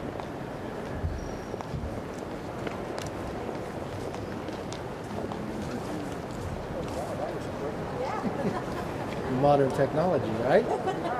It's a good picture, too. Well, President Biden, Vice President Harris, Dr. Biden, and Mr. Imhoff, on behalf of the Republicans in Congress, congratulations. Very proud of you both. When President Washington was sworn in as the first president of the United States, only a handful of people saw the ceremony or heard the famous first inaugural address. Today, the inauguration is seen around the nation and indeed around the world. Yet the task facing the nation is no less momentous than it was in Washington's time. I listened to your speech today. You talked among the tension and division. Our task as leaders is to bind this nation's wounds and dedicate ourselves to the values of all Americans share together. With modern technology, just a few minutes ago, it captured in these pictures. History in the making for all the world to see. This picture should serve as a reminder of that task that we have before us. As a very proud son of California, it is my honor to present to a very proud daughter of California as well. Today, Vice President Harris made history, and all of America should celebrate that. But we should also remember that this is not the end, but just the beginning. As leaders, we are judged not by our words, but by our actions. So let's go forth from here together, accomplish great things for the American people, and every time you look at this photo, remember the beginning of the job we have to do. Congratulations.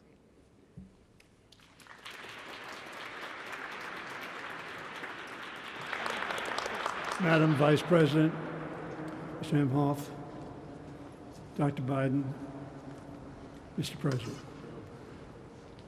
No, Joe, you're Mr. President. And we are so proud of that. Dr. Biden, he makes you call him Mr. President? Marriage is about to get rocky, I can tell. On behalf of the Joint Congressional Committee on the Inaugural Ceremonies, I too am proud. More than that, I'm ecstatic to present the two of you this picture. A testament to technology and a testament to history.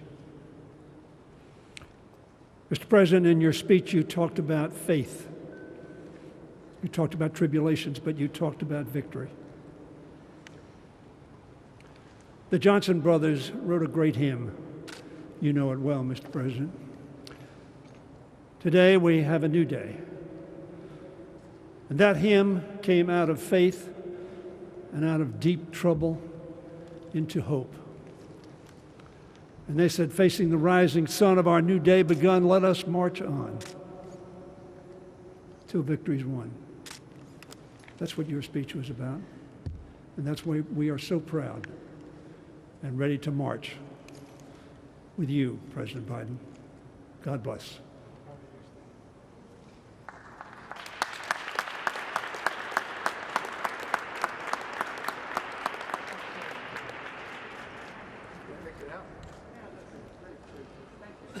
And they're both different.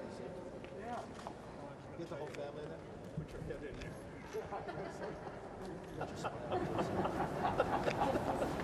Oh, God. Well, thanks, President. Thank you. Wait a minute. I don't know what you're supposed to be doing. Nice.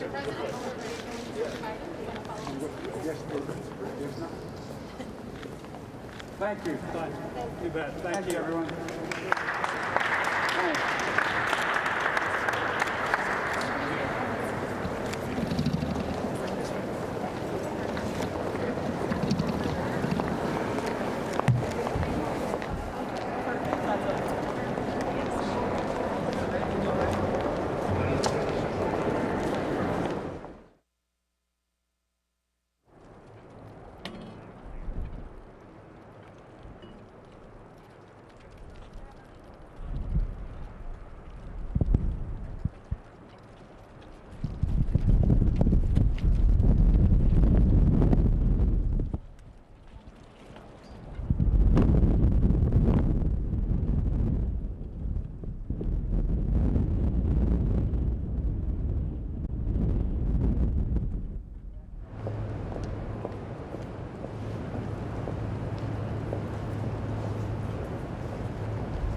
You want me to go hurry him up? Can you hurry him up?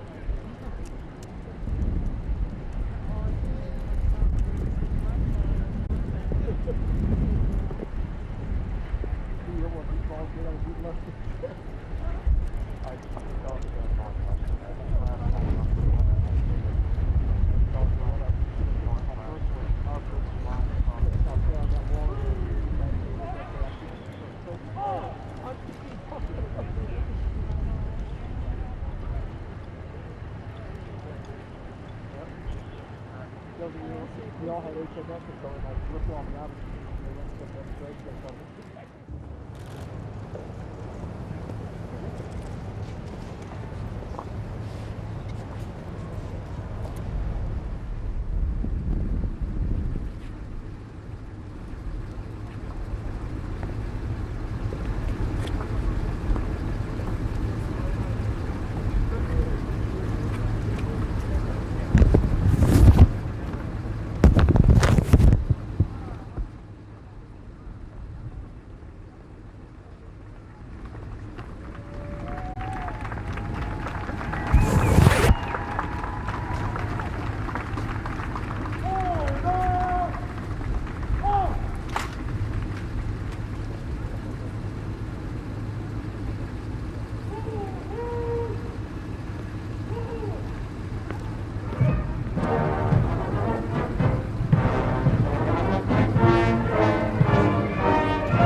Have you talked to me?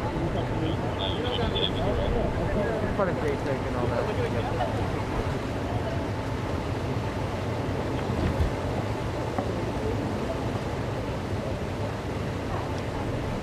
Solomon? You know, talk to yourself. Yep. Okay.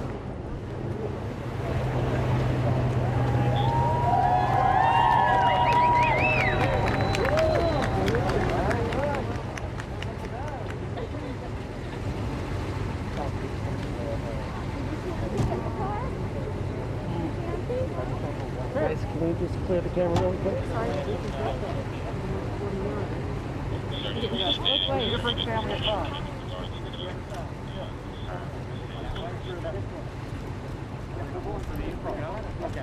Okay, yeah, once they go. Can we do that now? Can we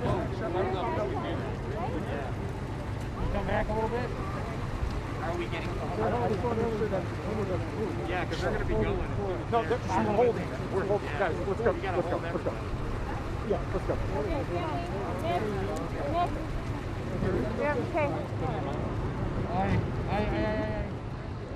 Oh, we got a jam. All right, let's follow Sterling. Oh, are we staying with you? Yeah. Wait.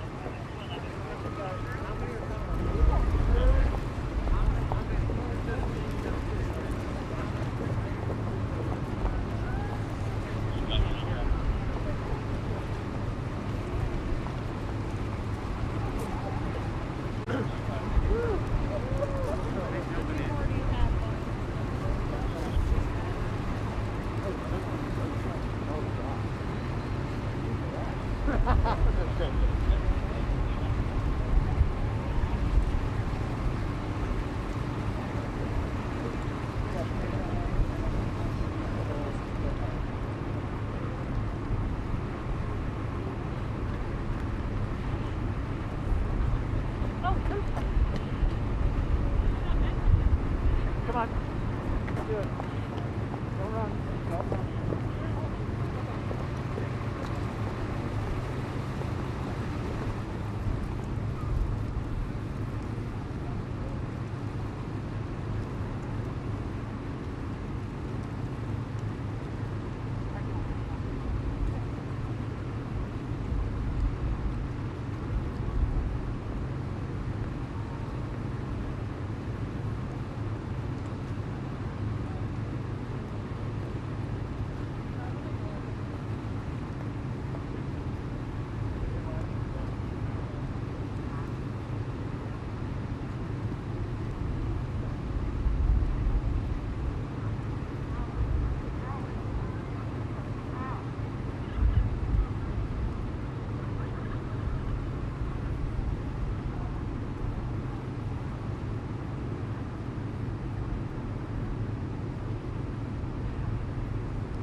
any cellular devices, please set them on silent mode or switch them to the off position.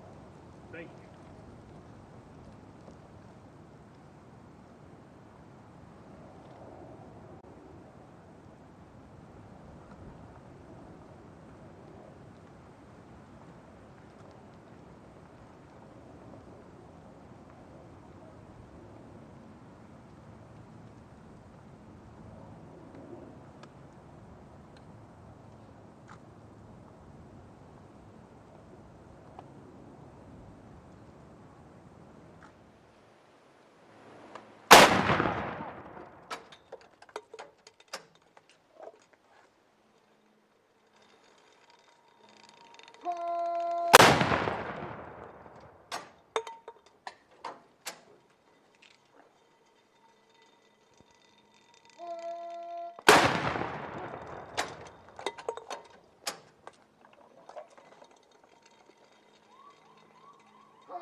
Aguilera, Executive Director, Army National Cemeteries Program.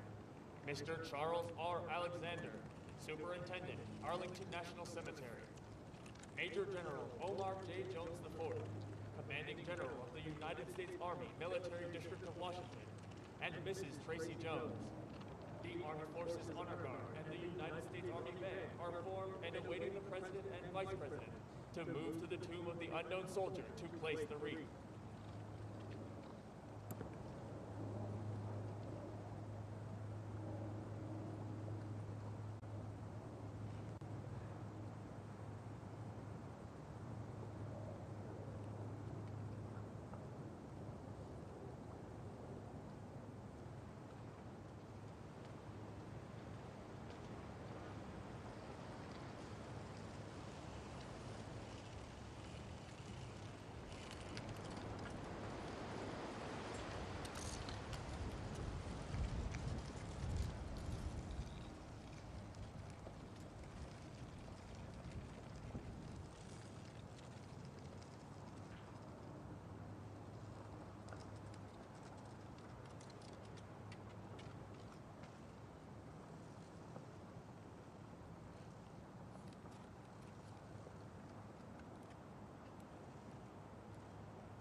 Stand by.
Stop behind. Oh no, don't worry.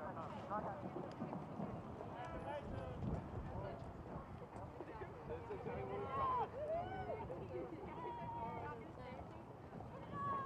Thank you. She was like, don't come off. Well, maybe we'll walk next week. We almost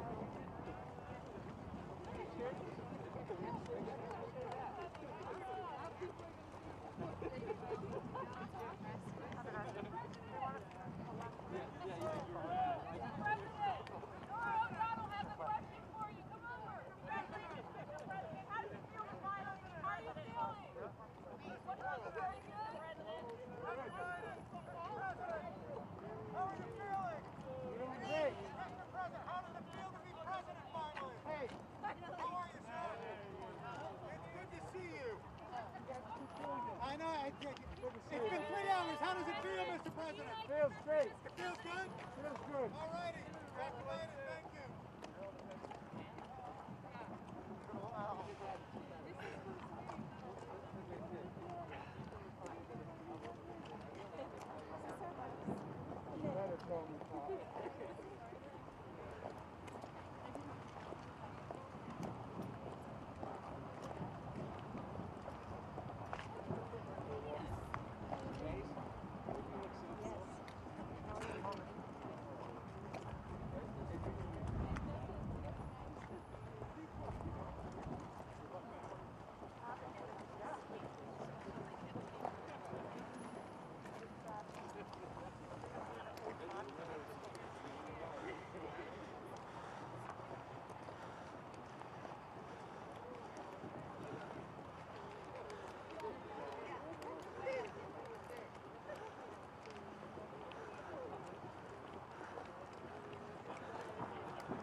For your whole career, what is this moment for you as you're about to walk to the West Wing?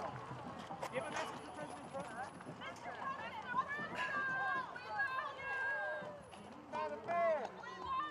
Mr. President, can you unite the country?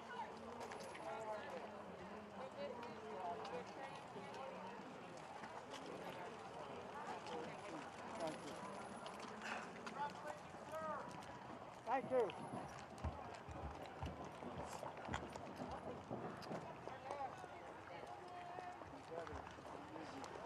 So much. Yeah, you got. Can we hold hands? The 3 of us.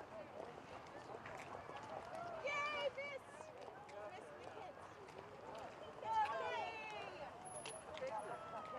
Yay!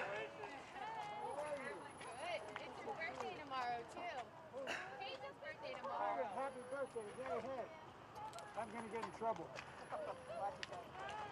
Whoa. Hey, guys. Love you. Love you guys. Love you. Woohoo!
I'm just trying to get over. I'm just trying to get over.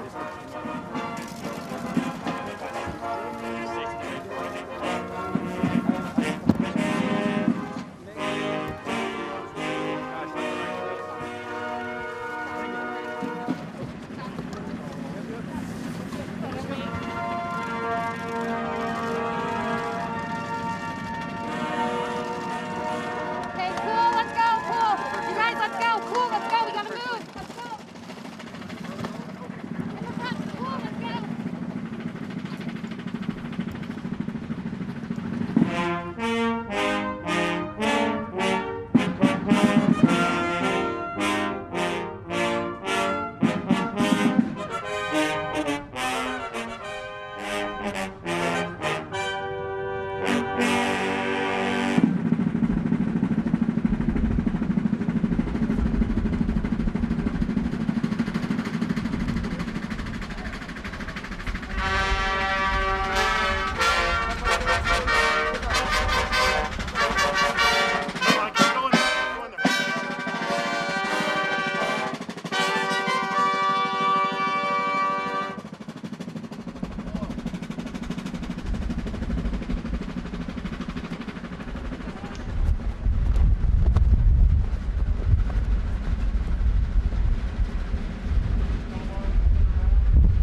Now we have the Vice Presidential motorcade carrying Kamala D. Harris, who was sworn in today as our country's first female Vice President and our first Vice President of color. She was sworn in by our first female Supreme Court Justice of color, Associate Justice Sonia Sotomayor.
back to the briefing room.